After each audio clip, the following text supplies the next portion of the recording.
What's up, everybody? Welcome back to another video.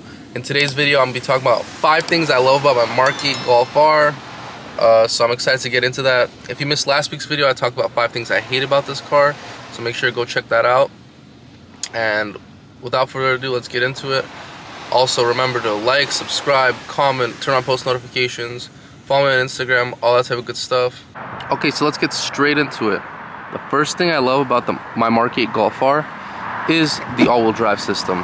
So if you didn't know, these cars come equipped with a torque vectoring all-wheel drive system, and basically what that means is the car has a rear trick differential. It can send up to 100% of the rear torque to one wheel. So the car can send up to 50% of the engine's torque to the rear axles, and now that 100% of that 50% can be sent to either the right or the left wheel, which is super great because the car actually feels pretty tail happy and it doesn't really understeer as much anymore. And now, compared to the previous generations of the Golf R, this is my third one. So I had a Mk6 previously and a Mk7, and now the Mk8. This car actually feels all-wheel drive versus how the Mk7 and Mk6 felt like a front-wheel drive car that was sometimes all-wheel drive.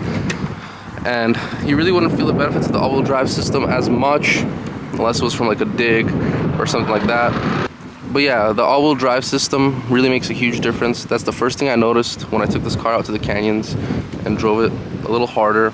The car likes to kick out on the corners.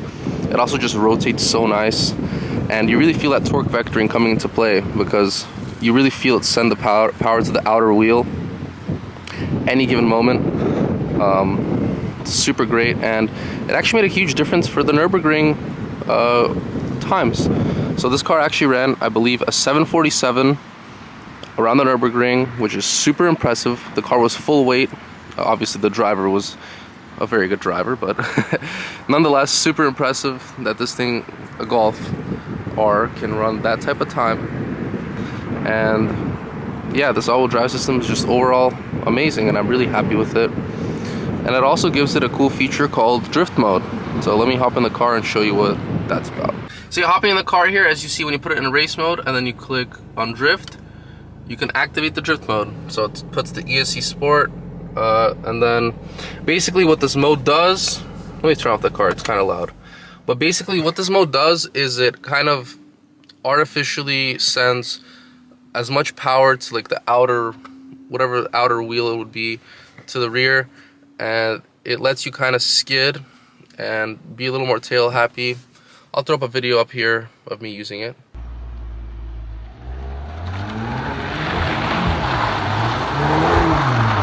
So yeah, as you can see, it does let you do like a little donut or whatever, but obviously it's not like a real rear-wheel drive car, and since it's not like a true all-wheel drive system, it doesn't really fully let you turn off the front axle. So you still do have your front axle on during the drift mode even. But still, it's just cool. This car just has so many cool features. So hopping into the car, the second thing I really like about this car is the fact that it's a manual. So this is my third Golf R, as I mentioned previously. My Mk6 was manual, obviously that's the only option you could get. My Mk7 was a DSG. And now I'm back to the manual. And I actually drove a DSG Mk8 Golf R recently, and I honestly didn't like it as much as I do this one. Just because the manual, it just makes the car a lot more engaging. Obviously this isn't like the most amazing manual transmission I've ever driven, but it's adequate, and it gives you that little extra bit of like edge when it comes to driver engagement. And wow, look at that. I don't know if you saw that. It's a GT3 RS right there, a 992. That's pretty freaking sick. Yeah, I just really like, basically for me to justify getting this car, because it's, in reality, it's the third version of the same car. It had to have been the manual, and I don't know if you're aware, this is literally the last time you can get a manual in a Golf. They're completely getting rid of these, and it's just super special in my opinion, especially for the R, because only North America got this option. So if you're in Europe, if you're in Asia, wherever, it doesn't matter, you could not get this car with a manual transmission. So I just thought that was super dope, and I opted for it, and I've been enjoying it ever since. I'll kind of get into my reasoning why I prefer the manual over the DSG, because I did compare this car versus a DSG car. You'll probably see that in an upcoming video, but this car just provides more engagement, and the new DSG is so refined, it honestly just feels like a regular auto. So I don't even see the appeal anymore, unless you're trying to go for big power, personally. So staying in the interior here, the third thing I love about this car is the interior. Specifically, this carbon fiber trim is really super cool. It's like this dry carbon look. And also the ambient lighting at night, it's such a vibe in here at night. When I road tripped it out to Vegas, it was just a super cool space to be in. It just honestly feels like an Audi in here. It does not feel like a Volkswagen at all. And everything just feels super solid. There's no like creaking involved or anything like that, surprisingly. And yeah, it's just such a nice layout in my opinion. I know a lot of the people complain about the haptic buttons, but when this stuff isn't lagging, which sometimes it is, to be honest, the infotainment system is pretty intuitive and it's cool. Like I mentioned in my previous video, one gripe I have is like these buttons here, the heated steering wheel and the R button, because I always tend to hit them on accident. But other than that, everything here is very driver focused, as you can see, and it's just a very cozy place to be. And also about the interior is I absolutely love these seats, these buckets right here. They're super great, super comfortable. I had no issues on my road trip out to Vegas. It was super comfortable in here, and I really enjoyed the drive, to be honest. And everything I feel like is just laid out really great. The seating position is pretty good. Like all the stuff you touch, it feels nice, doesn't feel that cheap, and it's just an appealing place to be overall. And it's pretty quiet in here. The car just feels a little more premium than the average Volkswagen for sure. So hopping out, the fourth thing I really love about this car is just how it looks. So when I first got it, I wasn't as big of a fan as I am now, and I did prefer the look of my Mark 7R versus this one. But the more I live with this car, the more I kind of look at it, it just looks so aggressive, man. Like the headlights at night look so sick with the light bar, and obviously once I get like a front lip, the whole front end is gonna look completely different. And this is actually probably the last time you guys are gonna see this car stock, because right after this video I'm dropping it off to get some lowering springs, camber plates, and my TE37s, which I have not announced on my YouTube channel. So if you're following my IG, you would have seen that, or my TikTok. But yep, sneak peek, you guys are gonna see T's on this car very soon, and they're mag blue. But yeah, just the car looks really good on the outside in my opinion. I specifically really like these side skirts. They're really super aggressive, and they're kind of JDM like, to be honest, which is kind of cool. The stock wheels, honestly, don't mind them at all. I actually quite like them. But one of my favorite parts is this Club Sport wing for sure. Like, that's so sick. That, like, I can't believe the car came like this from the factory. If you put a factory Mark 7R next to a Mark 8R from the factory, it just looks completely different. This actually looks like an R.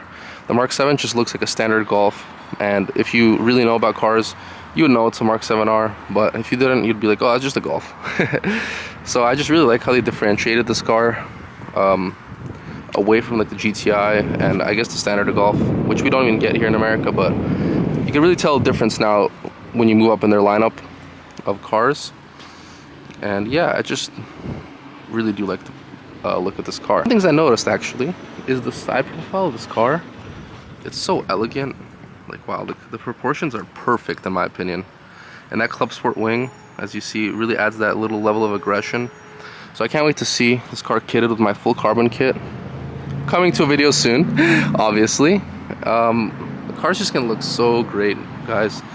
I think it's really gonna turn you over from the Mark 7 to this. In my opinion, the only Golf R that comes close to looks to this one is the Mark 7R, not the facelifted Mark 7.5, because they really kind of dumbed down the look. There's a lot of loud bikes and cars out today, but yeah, I think the Mark 7 compares to this in looks, but the Mark 7.5 doesn't. Mark 6 obviously looks kind of cool, but it's still very like sloped. Doesn't have those kind of aggressive body lines like this car does. And this white paint really brings that out. You could really see the sloping hood lines. those side body lines. The car just looks so good, honestly. I'm really super happy with it. And then the last thing I love about this car, and this kind of applies to all Golfs, but I guess it's more amplified in the Golf R, is the fact that it's practical.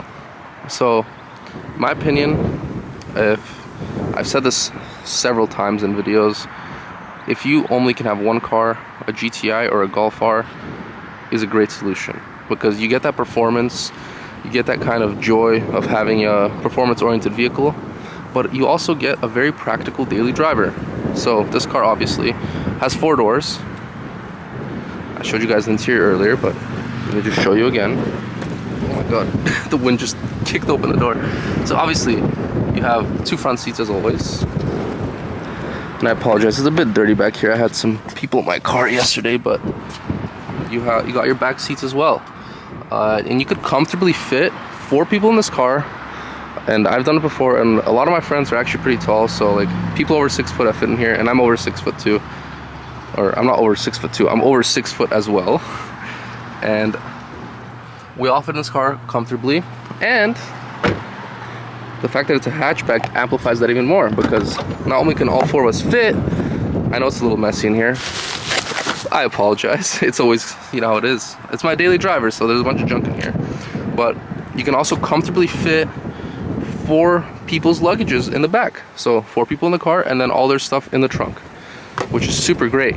And not only can you fit all these people in here comfortably, and you could go out to the canyons, have some fun, take some turns real fast, you also get over 30 miles a gallon on the highway, which is honestly incredible. So that's one of the pluses of having the clutch actuated all-wheel drive system versus a constant all-wheel drive system like a lot of other hot hatches may have, because it disengages the rear axle when you're just cruising, and you're able to take advantage of a 4 cylinders fuel economy. But yeah guys, that'll be the end of the video. If you haven't already, please make sure to like, subscribe, comment, follow me on Instagram and TikTok, and I'll see you guys in the next video. And I'm really trying to stick to this once a week upload schedule, so every Friday at 12:30 p.m. check your inboxes, you'll see my video in there. Hope you guys enjoyed, and have a great rest of your day.